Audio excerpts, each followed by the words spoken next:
할렐루야. 오늘도 말씀 가운데 예수 그리스도의 은혜와 평강이 충만하기를 소망합니다.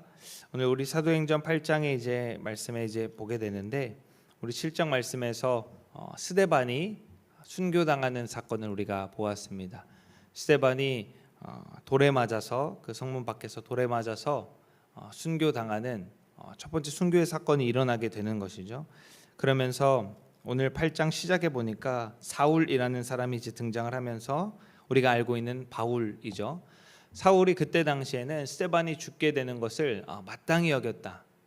사람들이 그 앞에 옷을 내려놨다고 이제 하면서 그 이전에도 우리가 살펴볼 수가 있는데, 그러니까 사울은 당시에 스데반이 죽는 것, 저 사람은 이단으로서 마땅히 죽어 마땅한 신성 모독을 한 자다라는 것을 그렇게 마땅히 생각했다라고 성경이 분명히 기록을 하고 있습니다.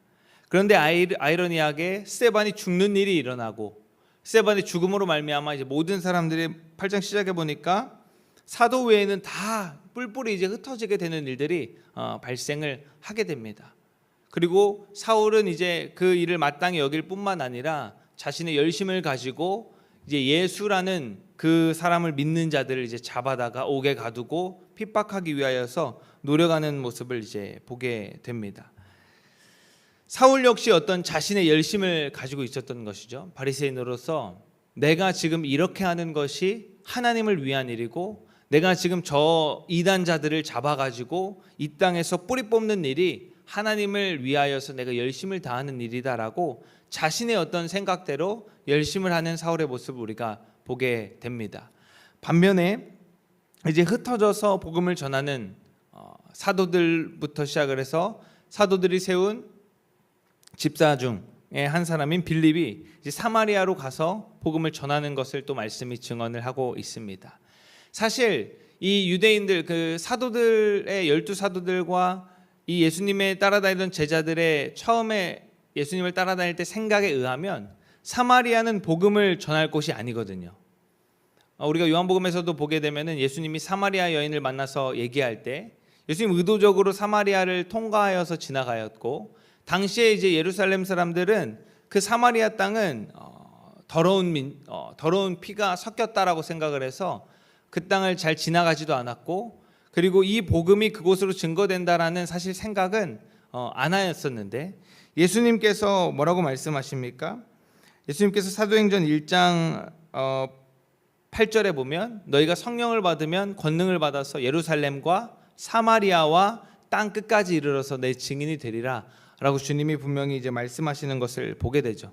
그 예수님의 지상 명령을 가지고 이제 사도들과 이제 예수님의 부활을 목격한 자들, 오순절 성령 사건 이후에 성령 강림 사건으로 이제 다시 거듭난 자들이 이제 그 복음을 증거하여서 예루살렘을 넘어서 사마리아와 또 이후에 땅 끝까지 그 복음을 들고 나아가는 것을 보게 됩니다.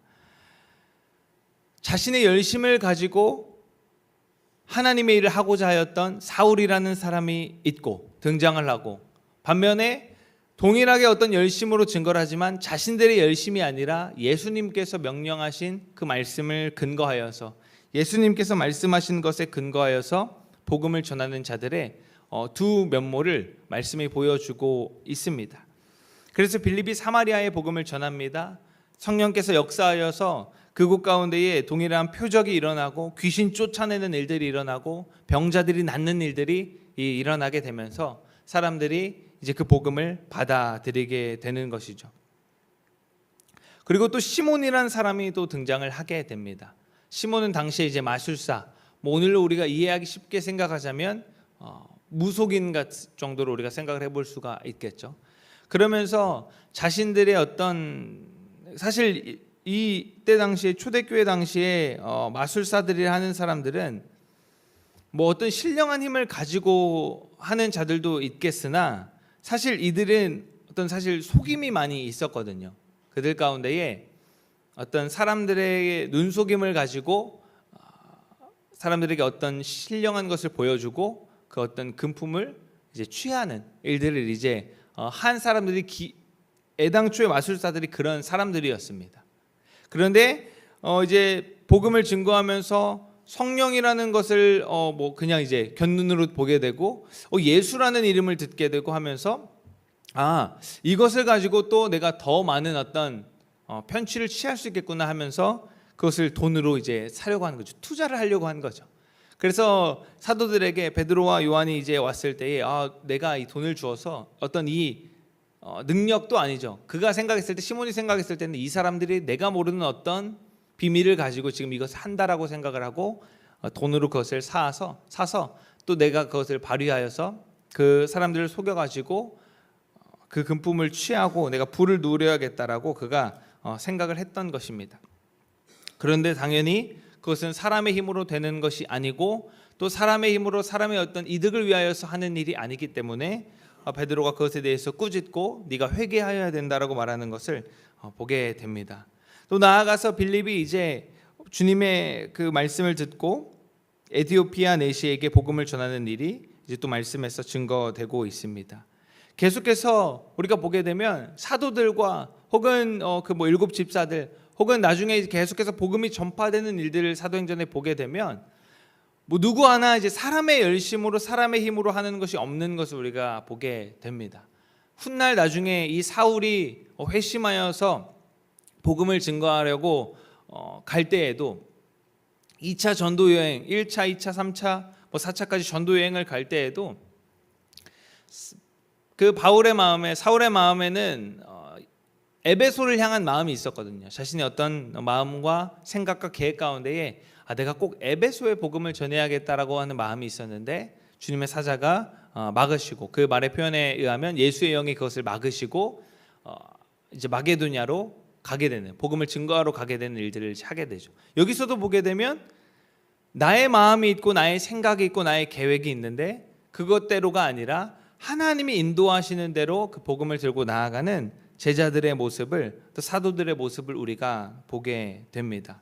사랑하는 성도 여러분, 우리가 복음을 증거하는 그 열심을 가지고 있습니다. 그리고 복음의 증인의 삶을 살아가고 또 말씀대로 살아가는 삶을 살아갈 때에 우리가 흔히 하는 실수가 무엇이냐면 내가 말씀을 듣고 내가 말씀을 이해합니다. 거기까지 너무나 좋죠. 그런데 내가 말씀대로 행할 때에도 내가 그냥 이해한 대로 내 편리한 대로 그 말씀을 이해해서 말씀을 근거한다고 말하면서 그 일을 행하는 것입니다. 그러나 우리가 중요한 것은 말씀과 기도가 동시에 일어나서 말씀을 가지고 우리가 나아갈 때에 말씀을 통하여서 정말로 그 주님의 뜻이 무엇인지를 내가 알아서 주님의 뜻대로 하는 것이 너무나 중요하고 그것이 그렇게 해야 하는 일이거든요. 근데 많은 경우에 보면 말씀을 가지고 어떤 것을 말하고 말씀을 가지고 어떤 일을 행할 때에도 자신들이 생각하고 자신들이 어떤 열심을 가지고 하는 일들을 보게 됩니다. 내 열심과 내 이해를 가지고 이것이 주의 일이라고 하면서 하는 일들을 보게 되는데 우리가 그때에 정말로 주님의 뜻이 무엇인가를 우리가 깊이 생각하면서 구하면서 우리가 그렇게 한 걸음 한 걸음 말씀대로 조심스럽게 나아가야 하는 것을 잊어서는 안 됩니다. 그래서 사도들이 복음을 증거할 때도 어떻게 합니까? 그냥 뭐 내가 들려지는 상황대로 내가 어떤 지금 주어진 생각대로 복음을 전하는 것이 아니라 사실 사도들이 복음을 전하는 이 절차와 방식에는 분명한 예수님의 그 명령을 따르는 것이 있거든요. 우리 주일에 살펴보았던 마태복음 28장 19절 20절에 뭐라고 말씀하셨습니까? 너희는 가서 모든 민족을 제자로 삼는데 아버지와 아들과 성령의 이름으로 세례를 베풀어라. 그리고 내가 너희에게 예수님이 제자들에게 가르쳤던 또 말씀하셨던 모든 것을 가르치고 지키게 하라 라고 주님께서 분명히 말씀하십니다. 그래서 제자들은 그 말씀에 근거해서 내 어떤 방법, 내 편리, 내 생각, 내 열심으로 한 것이 아니라 주님 말씀하신 거에 근거하여서 그래 주님께서 땅끝까지 복음을 증거하라고 하셨고 또 복음을 증거할 때에 아버지와 아들과 성령의 이름으로 하나님과 예수 그리스도와 성령의 이름으로 세례를 베풀어라 라고 말씀하셨기 때문에 제자들이 그렇게 세례를 베풀면서 복음을 증거하는 것을 보게 되는 것입니다. 그래서 빌립 또한 그 에티오피아 내시에게 그렇게 하였던 것이죠.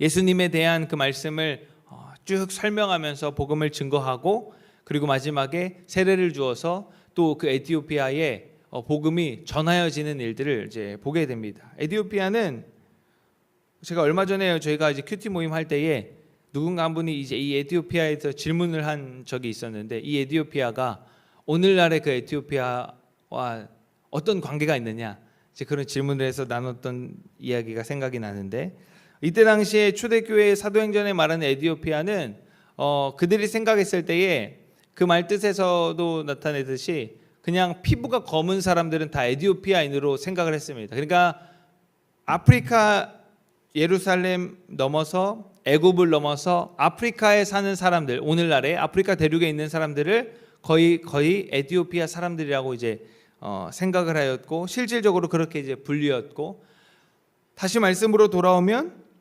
빌립이 복음을 증거하는 것이 이제 예루살렘을 넘어서 사마리아를 넘어서 이제 남쪽으로, 더 남쪽으로 이제 아프리카까지 그 복음이 전하여지는 것을 말씀이 증거를 하고 있는 것입니다.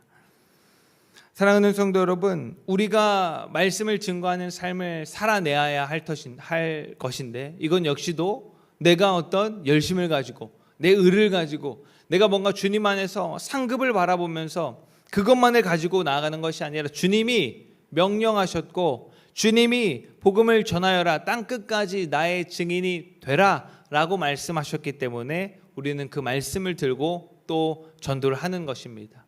또 우리가 또 무더위로 쉬고 있지만 교회 나와서 전도를 할 수도 있고, 또 여건이 안 돼서 나오지 못하면서 각자의 삶의 현장에서, 또 삶의 일터에서, 혹은 삶의 어떤 관계 가운데에서 다양한 방법으로, 다양한 모습으로 복음을 증거할 수 있겠으나, 중요한 것은 우리는 복음을 증거하는 삶을 분명히 살아야 한다라는 것입니다. 주님 말씀하셨고 주님 명령하셨기 때문에, 그리고 그 가운데에서도 우리가 항상 주님의 뜻이 무엇인지, 정말로 주님이 내 삶 가운데 말씀하셨고 이렇게 내 방향을 끌어가시는데, 그 가운데에 정말로 주님의 뜻이 무엇인지를 우리가 항상 물으며, 주님 앞에 그것을 물으며 나아가야 한다라는 것입니다. 왜냐하면 우리가 생각하기에 너무나도 편리하게 내 이해 가운데에, 내 생각 가운데에 말씀을 행하고 말씀을 따라갈 수 있는 그 오해와 실수를 범할 수 있는 것이 죄성을 가진 저와 여러분의 그 연약한 모습이기 때문인 것이죠. 그래서 오늘 8장 이 한 장에서만도 여러 사람들이 등장을 하면서 내 열심을 가지고 했던 사람, 내 방법대로 일했던 사람이 등장하는가 한편, 하나님의 말씀을 듣고 예수님이 명령하신 그 명령대로 복음을 전하고 또 그대로 일을 행하는 제자들이, 이제 그들은 어떻습니까? 제가 서두에 말씀드린 것처럼 자신들의 생각에는 사마리아 혹은 저 이방인들에게는 이 복음이라고 하는 것, 하나님의 이 섭리와 일들이라고 하는 것이 전하는 일이 내 생각했을 때는 맞지 않지만 주님이 가라 하셨기 때문에 그들이 복음을 들고 담대하게 또 나아가게 되는 것입니다. 박해와 어려움 가운데에서도 그것을 바라보지 아니하고 주님이 명령하신 그 명령 붙들고 나아가는 것을 보게 되는 것입니다. 내 생각과 내 힘으로 되는 것이 하나도 없는 것이죠. 우리가 복음을 전하여 보니 어떻습니까? 내가 아무리 내 생각대로, 내 열심으로, 내 호의로 복음을 전합니다. 수년 동안 복음을 전하지만 내 눈으로 보기에는 열매가 맺어지지 않고, 내 눈으로 보기에는 결실이 맺어지지 않습니다. 그러나 우리가 그 가운데에서 낙심하지 아니할 것은, 주님이 복음을 증거하라 하셨고 또 마태복음에 말씀하신 것과 같이 너희가 내 이름으로 세례를 베풀고 본부한 모든 것을 가르치고 지키게 하고 복음을 전할 때에 주님 마지막에 뭐라 말씀하셨습니까? 내가 너희와 함께 하겠다라고 말씀하셨습니다. 우리가 주님의 뜻에 따라서 이제 내 열심과 내 생각은 내려놓고 주님의 뜻에 따라서 복음을 증거하고 또 전도하는 일에 힘쓸 때에 내 눈으로 보기에 당장의 열매가 없고 내 눈으로 보기에 당장의 결실이 없다 할지라도 주님 나와 함께 하시고 주님 내가 전하는 그 복음 가운데, 그 사람 가운데 주님이 일하실 것이기 때문에 우리는 그것을 믿고 담대하게 전할 수가 있는 것입니다. 저 역시 마찬가지입니다. 관계 가운데에서 오랜 시간 누군가에게 복음을 전하고 저와는 오랜 관계가 있지만 그 사람이 제대로 믿음 생활도 하지 않고 또 교회에 나오지 않는 예수님이라는 것을 알고는 있지만 그거는 네가 믿는 신, 나는 내가 믿는 신, 이렇게 하는 또 사람들이 있거든요.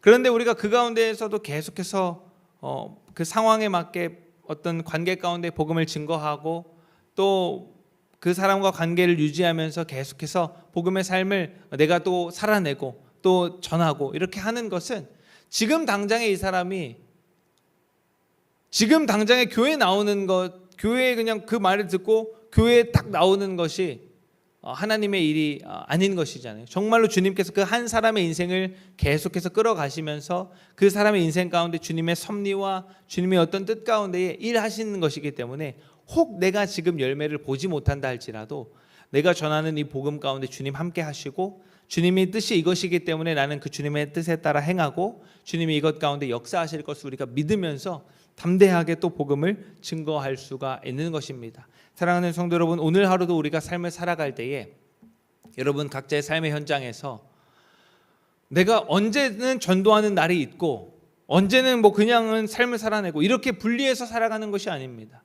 내가 매 순간마다 내가 순간순간 스쳐가는 사람이라 할지라도 순간순간마다 우리는 항상 복음을 증거하는 삶을 살아내야 하는 것입니다. 그래서 내가 오늘은 내가 전도하는 날이니까 전도해야지, 뭐 이렇게 예수님 믿으세요 말해야지, 오늘은 아니니까 오늘은 내 일에 집중해야지, 이것이 아니라 모든 순간마다 주님께 우리가 매일 구하면서 기도하는 것은 주님, 내가 오늘 만나는 이들 가운데에 혹은 내가 마주하는 상황들 가운데에 어떠한 모습이다 할지라도 예수가 드러나는 복음이 증거되는 삶을 나를 통하여서 살게 하여 주시기를 우리가 그렇게 구하며 또 오늘 역시 우리가 주님을 증거하는 증인들의 삶으로 각자의 자리에서 살아내는 저와 여러분 되기를 주님의 이름으로 소망합니다.